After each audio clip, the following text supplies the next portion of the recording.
In this special edition of Monsters and Mysteries, they may be the strangest, fear-inducing fiends ever to emerge from the outer edge. Mysterious men dressed in black. The most troubling thing about the Men in Black phenomena is their covert nature. You never know when they're coming. They're colorless. They're empty. You should be wary. Are they part of some secret government agency, a shadow organization, or are they something weirder? Could they be aliens themselves? There's evidence they may be the oldest evil there is. You're looking at men who represent Satan, the Antichrist, and the false prophet. This begs the question even more. Who are the real Men in Black? We've recovered the details of one man's legendary encounter. The story in his own words, lost for decades. And he told me that he was a searcher. A searcher. A searcher. Now, for the first time, an entire episode steps into this dark domain to discover the real Men in Black.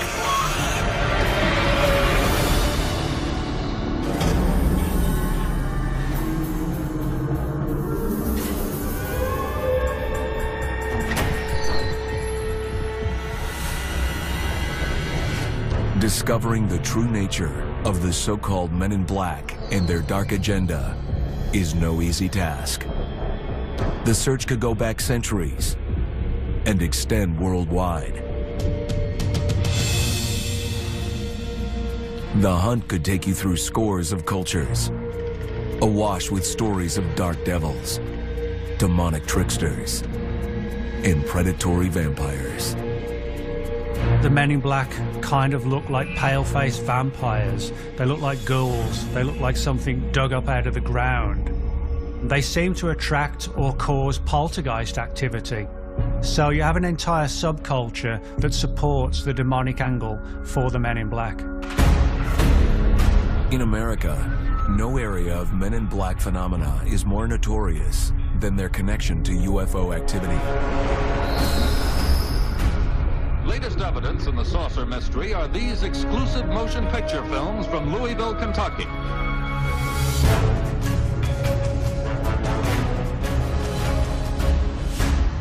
For more than half a century, reports of aliens arriving from other planets have touched nearly every corner of America. Claims about these events are so numerous, they're difficult to ignore. But I can't fathom it because it seems so unreal. Yet investigating these reports is a step that may create dangers all its own. Men in Black has kind of put a fear into my heart and soul, especially in my early days of research. In other words, stop it or you'll be sorry sort of syndrome. And that's pretty scary. If you are an experiencer, I think you're going to be looking over your shoulder. With some of the very first flying saucer events, Men in Black encounters emerged. June 1947, Puget Sound, Washington. Two harbor patrolmen, Harold Dahl and Fred Chrisman, were on a workboat when they observed unusual saucer-shaped aircraft in the sky. What is that thing? Think we ought to call it in? What are we going to say it is? One of these objects was maneuvering in a very erratic and strange fashion.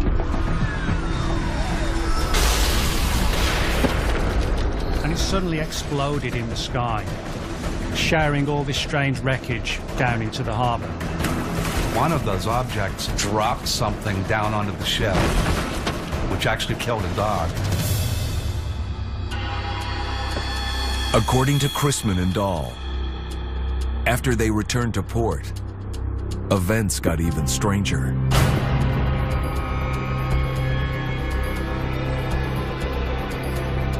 Gentlemen, perhaps you've seen the weather balloon?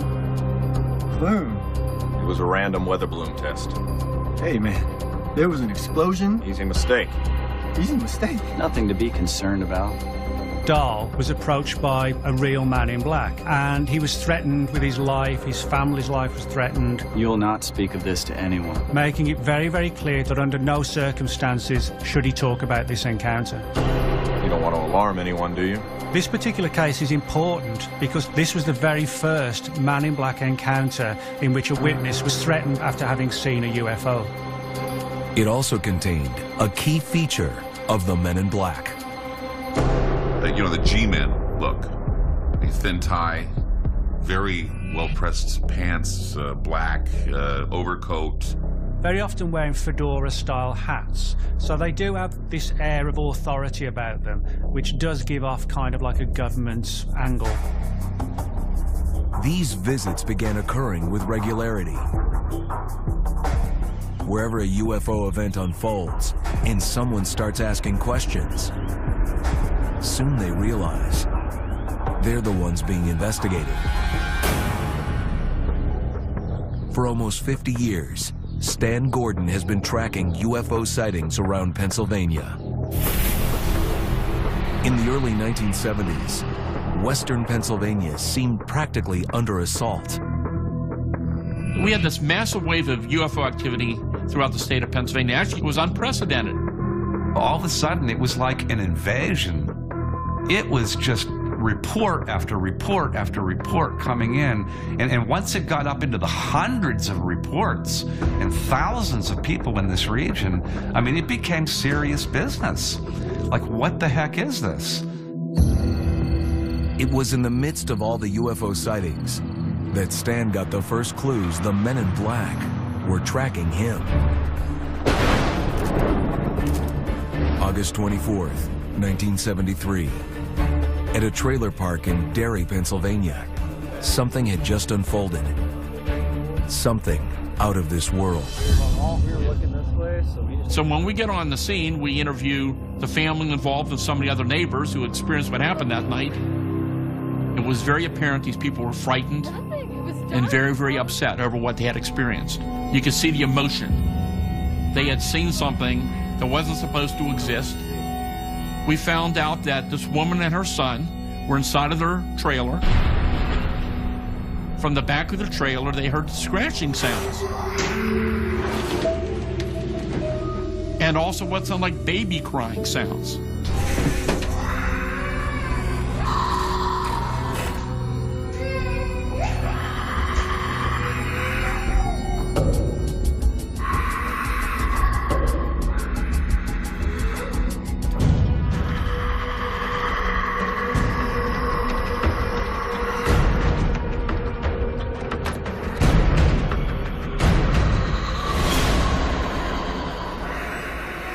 They're very close range. She sees this very tall humanoid creature, wide-shouldered, over 6 foot tall. They were very, very frightened. It must have been attracted to the trailer's electrical supply. Right after, the woman's power shuts off.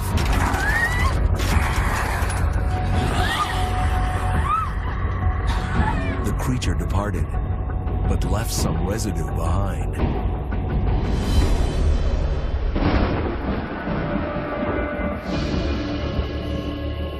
The woman's screams drew the attention of neighbors, who immediately called the police.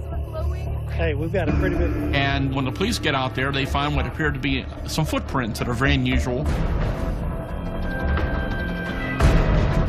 Even more unusual, the Men in Black that arrived soon after.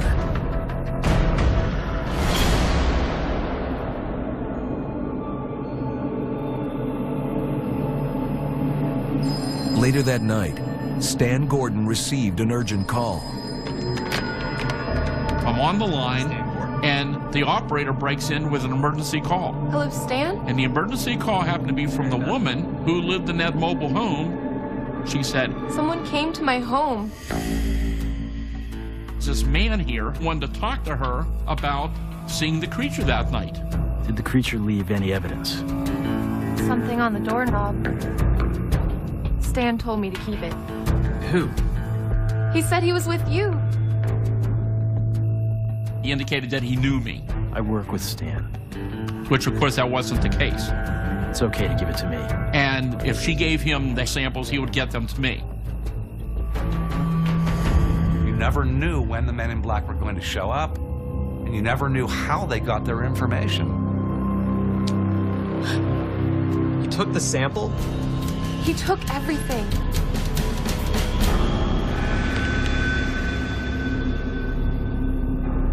He's not with us. Sorry.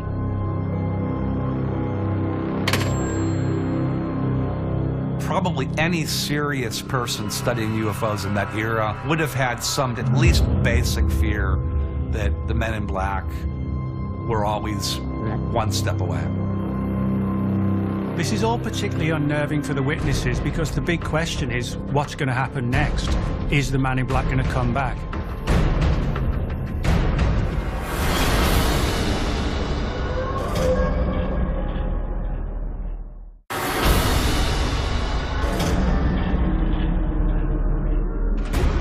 Imagine the unbelievable. Witnessing firsthand an unidentified flying object. As if a UFO encounter isn't shocking enough. For years, stories have circulated about witnesses getting visits from men in black. Gentlemen, perhaps you've seen the weather balloon? The files of UFO researcher Stan Gordon include many investigations suddenly derailed. There's the 1973 case of an apparent alien encounter at a trailer park in southern Pennsylvania. And there's a young boy there, and he's taking Polaroid pictures of the footprints.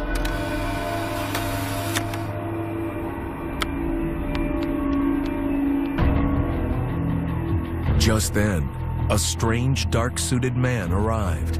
I just took a picture. You just took us a picture.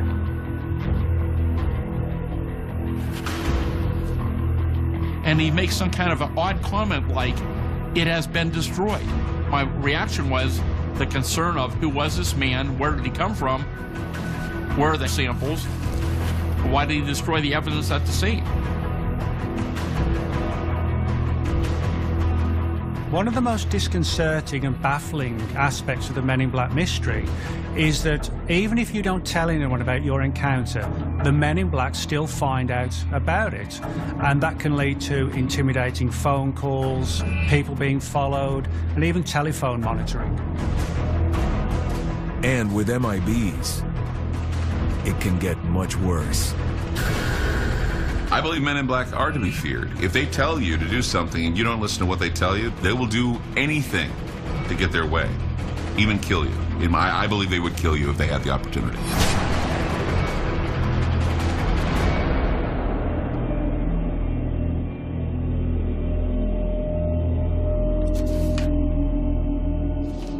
Stan Gordon has seen just how intimidating the Men in Black can be. One of his most terrifying cases unfolded in October of 1973 at a Pennsylvania farm. And what I find out is that about 9 o'clock that night,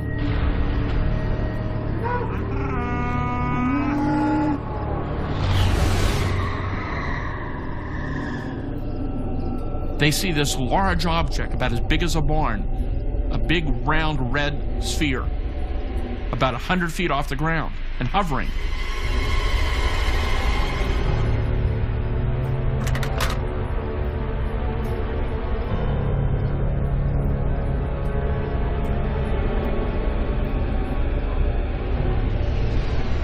As the glowing orb descended on the farm, Steve Geiger and his two cousins set off towards the pasture. This thing's maybe about 100 feet or so in diameter, and it's illuminating the whole area. And then their attention is drawn to two huge humanoid figures walking in their direction. They get a really good look at them. The creatures that Steve described were very, very strange. 7 to 9 feet tall, arms hanging down past their knees, and they had these weird self-illuminating eyes. There's that flash of light.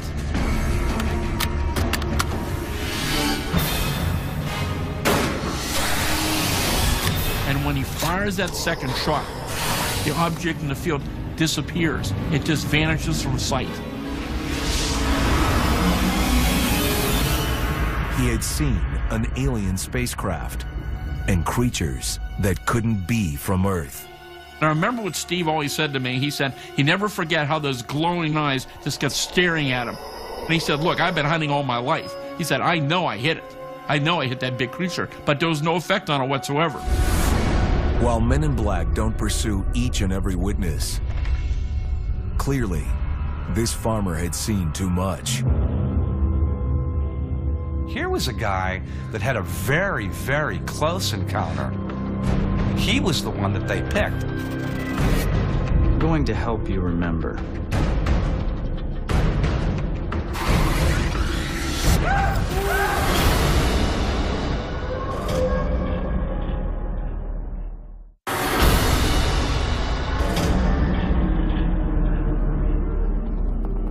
For decades, America has been awash with rumors of mysterious men in black. Hovering, hard to define, yet spreading the word, we're watching you. When it comes to the Men in Black, what we do know is that UFO witnesses have been actively monitored, watched, and threatened, and that's very frightening for them. It's a scenario that Stan Gordon discovered back in the 1970s, when he first started tracking UFO reports. Case in point, one night in October 1973, Stan received an urgent call about an alien encounter at a farm. Like fluorescent green. You can see these marks here. We were sitting on the porch. State troopers were on the scene.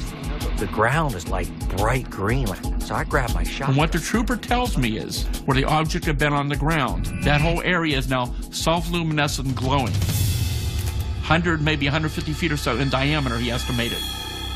The light coming up from the glowing area is coming up about 12 inches off the ground. Just appeared out of the woods. By the time we got there, and his eyes were glowing. The farm animal still wouldn't go anywhere near that area. As the days passed, Stan Gordon stayed in touch with the farmer, Steve Geiger.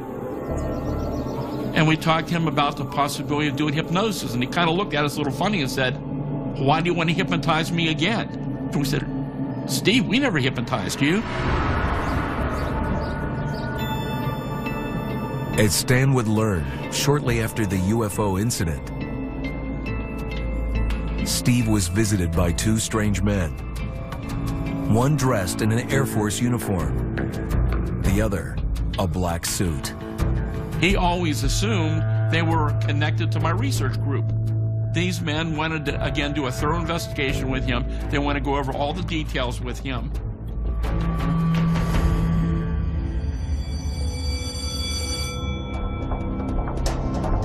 After that, this farmer's world turned upside down. This isn't happening. I'm going to help you remember.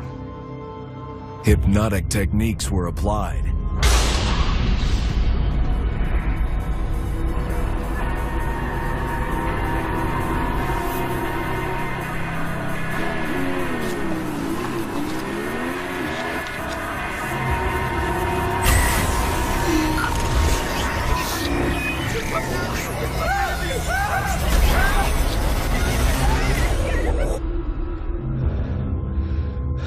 Is this what you saw? You're not crazy. Everything is perfectly normal. It's really not even worth mentioning to anyone. And they told him he wasn't crazy, that he saw what he saw, that they would be in touch.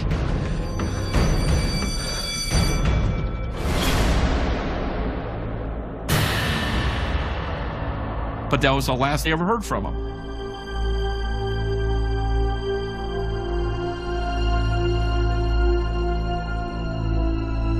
Right away, we knew something unusual had occurred. We had never hypnotized him. None of the people associated with our research group had hypnotized him, and we wanted to find out what was he talking about. That was just one way of kind of containing it. How else could you take just somebody from the general population? How do you suppress them? You threaten them. According to those who knew him, the man never got over the trauma. I didn't doubt the fact that he had a visit by these quote-unquote men in black. I'm sure it was hard for him to get past anyone that would have to go through an experience like that. It has a long-lasting effect.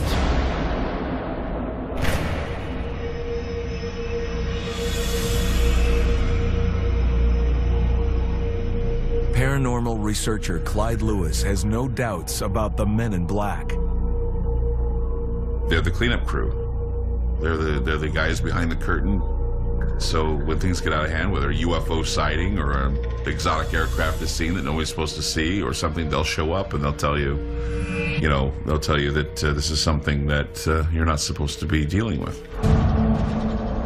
After these investigations, Stan realized what he was up against. In short order, witnesses forget their stories, misplace evidence. They never saw anything. Some of these cases seem to suggest a possibility that there may indeed be a government agency that continues to investigate UFOs at a very high secretive level, and they're out there doing interviews and gathering evidence. So there was that big question still remained: who were these men? Why did they want to interview the witness, and what were they going to do with the information? They may even welcome word of their special brand of terror to trickle out, sending the message, you could be next. Since 1947, there have been literally hundreds of Men in Black reports all around the world. The US government's official stance on the Men in Black is that the mystery is nothing to do with them. This begs the question even more: who are the real Men in Black? Some are certain the Men in Black must be from the government. Other clues suggest the mystery goes much deeper, to a shadowy group whose identities may go beyond this world and this point in time.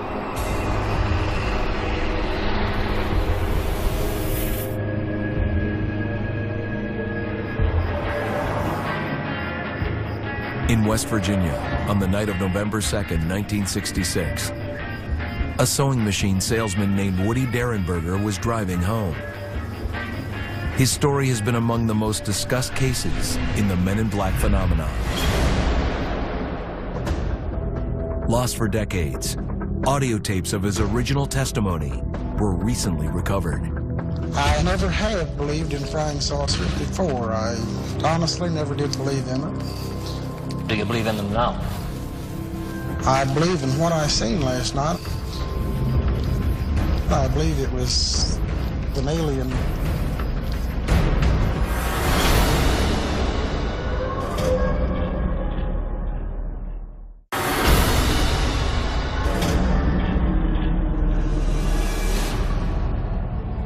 Far from their Hollywood persona are the stories of real Men in Black. Secretive, sinister, and according to some investigators, they may be extraterrestrials or time travelers from another dimension. That might explain why Men in Black are sometimes seen with odd physical features, as if these aliens haven't quite mastered the human form. Pale skin, tight lips, bulging eyes, they look emaciated, they look anemic, they don't really look human. One such case centered on an encounter with a time-traveling man in black, a mysterious figure with a terrifying grin. Within the Appalachian Mountains is the small West Virginia town of Parkersburg. November 2nd, 1966. Sewing machine salesman Woody Derenberger was driving through the area. His experience that night would turn any investigation of Men in Black in an entirely different direction. Mr. Derenberger, in your own words, would you please relate what happened last night? Long-lost tapes from a radio interview he did the very next day reveal a man profoundly affected by the encounter.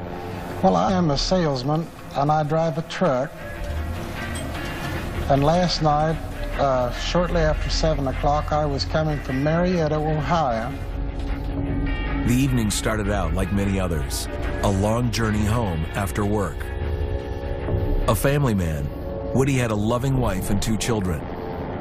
Mom and Dad always got along really well. People would call us the Cleavers because of how well our family acted. This night would alter his life and that of his family's forever.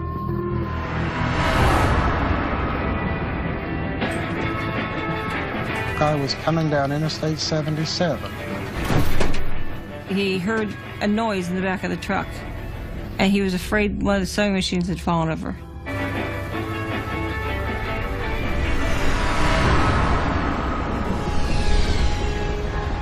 Then, a spacecraft, big as life, landed directly in front of his truck. Forced to stop, Woody might have thought he was dreaming. A door slid open on the side of the craft, and what looked like a man stepped out. And this man came directly to me. His top was zippered down the front.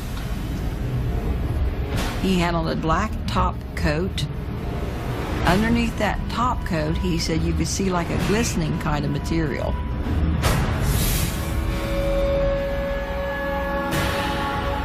This man had an unusual, spooky-looking grin on his face. Struck my father as being scary.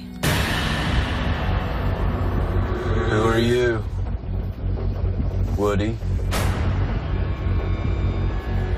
Do you have a family?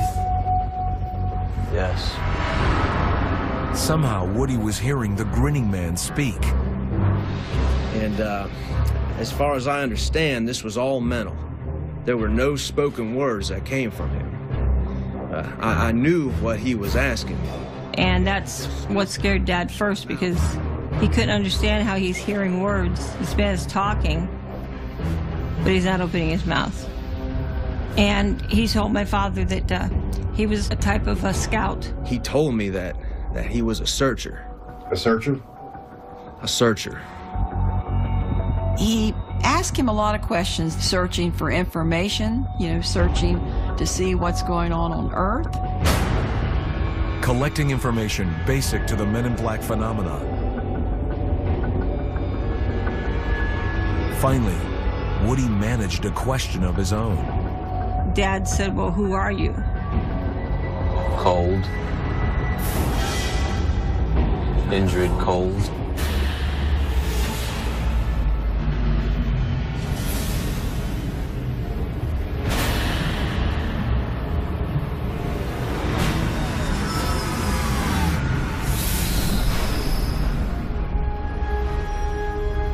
The hatch opened. It hovered there for just a few seconds, and then it shot away at a very high rate of speed.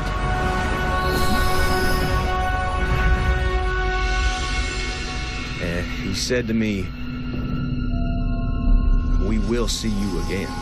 "We will see you again. We're coming back to see you, Woody Derenberger," said Indrid Cold. "I'm coming back." And that's the thing that Mr. Derenberger said frightened him the most, was that they were going to come back. He said, "We will see you again." Do you believe he will? I'm afraid he will. I don't want him to, but I have a feeling that he will.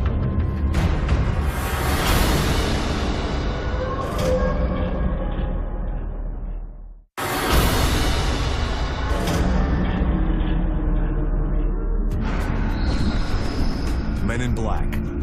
They appear with disturbing regularity, spreading paranoia and fear. What is their true agenda? In 1966, salesman Woody Derenberger came face to face with a most peculiar man in black. And the encounter was just the first of many extraordinary visits. He said, "Mr. Derenberger, we will be seeing you again." You believe he will? I'm afraid he will, and I don't want him to, but I have a feeling that he will.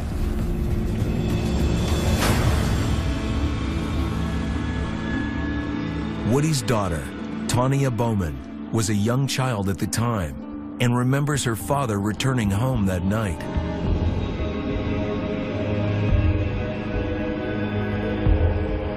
When he walked through the door, we all knew Dad was home. He was white as a sheet. And I've never seen Dad like that. And nothing ever scared my father. My father was a big guy. Mrs. Derenberger said that when he came home, he could not have been any whiter if he had been lying in a coffin. He looked like a dead body. Daddy, what's wrong? Get to bed now. He told my brother and I that we had to go upstairs and go to bed. So I snuck downstairs and listened to my dad telling my mom the events that happened. You're not gonna believe what happened to me today. Mom told Dad that if he was trying to scare her. It's working. This is what happened. That's when Mom picked the phone up and called the sheriff's department.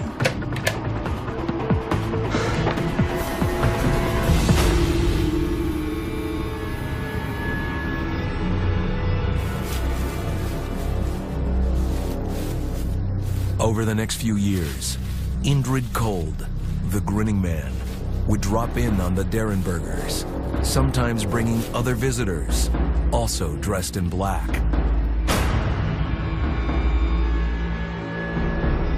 Where'd you guys come from? Indrid Cold knew where we lived. He would pop up in weird places and then disappear.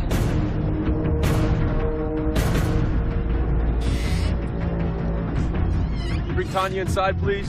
And it was at that point that I wasn't even hardly allowed to play outside because of all the strangers in the area. Tanya, come here. When it comes to the comparisons between Indrid Cold and the Men in Black, there are actually a number of interesting similarities. There's the grinning factor and also the black topcoat. There's the fact that Cold kept coming back to the family home. Mrs. Derenberger, for example, was somewhat concerned by this.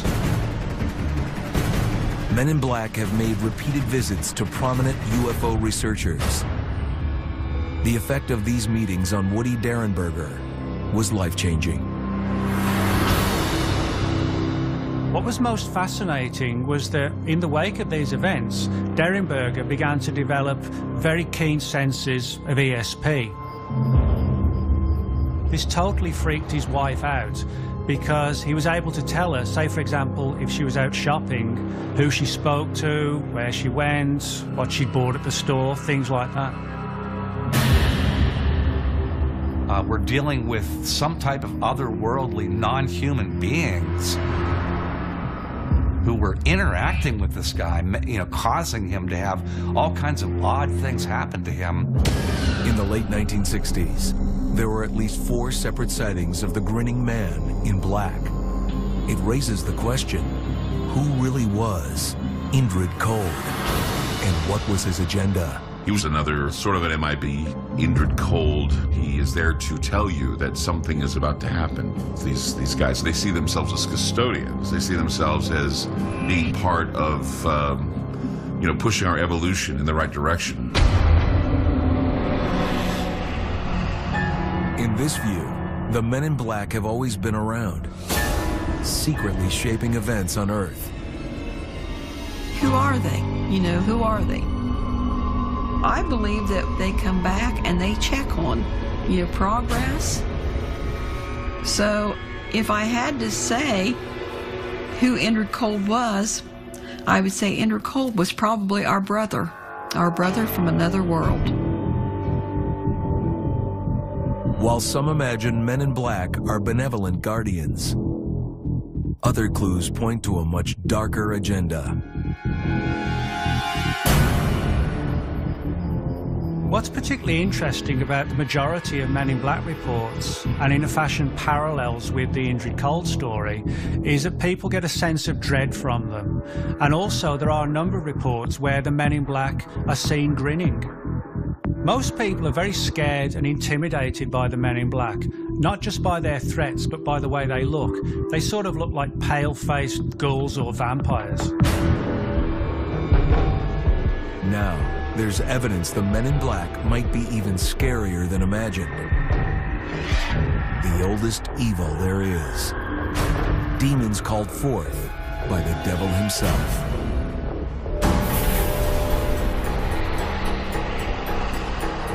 Lincoln, Nebraska. Reverend Dr. Ray Boucher is an ordained pastor of 25 years and a paranormal investigator. I'd investigated cases, numerous cases, of people who'd had these kinds of encounters. I never expected that something like that would happen to myself. One afternoon in 1987, Boucher and two colleagues began searching through files documenting an infamous Men in Black case.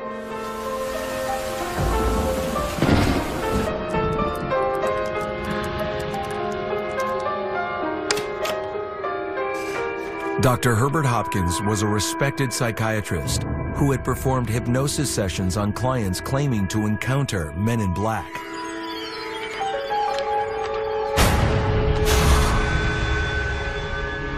Good evening, Dr. Hopkins. I need to speak with you about your work. This individual, dressed in a black suit, begins to question him generally about this UFO case. Very tall, very thin. These tapes are of no use to you. They need to be expunged. This odd individual began to tell Dr. Hopkins that he shouldn't investigate this. He should leave this alone. Do you see the coin? And so Dr. Hopkins begins to look at the coin in his hand. This Man in Black was threatening to do more than destroy evidence. The stranger says, if you don't leave this case alone, that's what will happen to your heart. Destroy the tapes, Dr. Hopkins.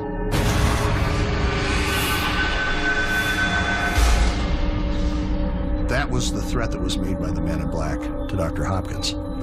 If you continue, I'll cause your heart to vanish. Dr. Hopkins was, again, absolutely terrified. Absolutely terrified. And he followed the stranger's instructions and burned all of his records, burned his tapes of the hypnosis sessions and so on, and was extraordinarily traumatized by that event.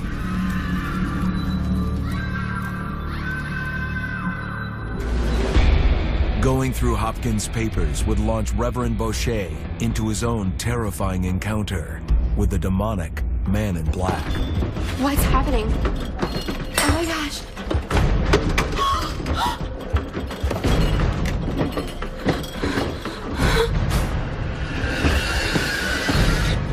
And we sat there with our eyes fixed straight ahead. It was this incredible wave of terror that gripped all three of us.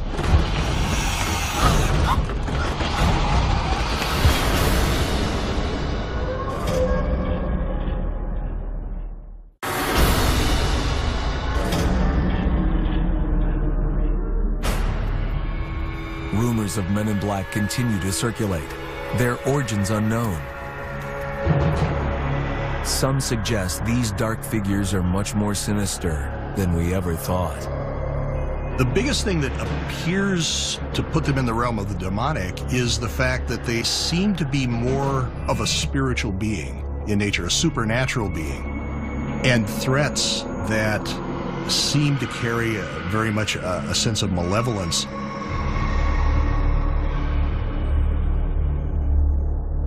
Just this sort of Men in Black recently crossed paths with Clyde Lewis, host of a popular paranormal radio show. That encounter was bizarre. He had a black hat, he had a black overcoat, white shirt, black tie, and he didn't look like he belonged there. Hey, mister. Can I bum a cigarette? I don't smoke. Whatever. Then he was gone. He had disappeared. I figured, oh my gosh, you know, these guys are following me. Or they're observing me, something's going on. And it was very unnerving. Clyde had every reason to feel apprehensive. I tried to take a picture of him with my cell phone, and when I snapped the picture, and I had it right on him. I put my cell phone on the guy, tried to snap the picture. He's not there. And it just, I thought, how can that happen? How can I put my cell phone right there, arms away, snap the pic, nothing. And I was blown away. A man in black suddenly vanishing is one thing.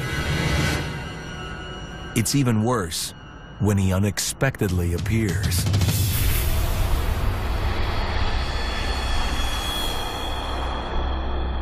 One night in 1987, in Lincoln, Nebraska, Reverend Boucher and 2 colleagues were researching accounts of men in black encounters. We were at a long table, and we were sorting through these documents into some kind of rational order so we could really begin to examine them.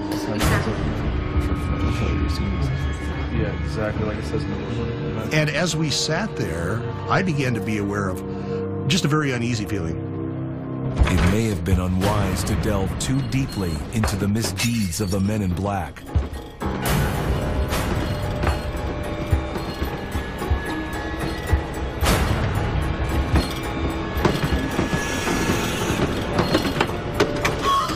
The evil documented in those files came to life directly before them. It was this incredible wave of terror that gripped all 3 of us. And we just sat there, unable to move. Satisfied it had terrified its victims, this demonic man in black vanished into thin air. When 3 of us have exactly the same experience at exactly the same time, in exactly the same circumstances, it begins to make me wonder, what sort of external force came into play there to cause this to happen. Something the 3 of us never forgot. We've never forgotten that. What the heck was that? I have no idea. After this harrowing encounter, Reverend Boucher suspended the group's research into the men in black. It is definitely a traumatic event that no one wants to remember, no one wants to talk about, and everyone who's experienced it wishes they could forget. And the scars never go away. They never go away. That lingering memory, a sense of profound dread, etched in your mind, seems to be a universal feature of the men in black phenomenon. These cases are definitely not hoaxes or hallucinations. Too many people have had credible encounters that are very similar to each other. It's something that is very psychologically scarring. It's almost as if you had been stalked by a psychopath. And you never get over that. Very much the same thing with the men in black. They're not comic book characters found in a Steven Spielberg movie. They're real individuals. They are here to observe us. They move about in a clandestine way, and they may even have contact or may even are in cahoots with perhaps a satanic path. Beware, MIBs are real.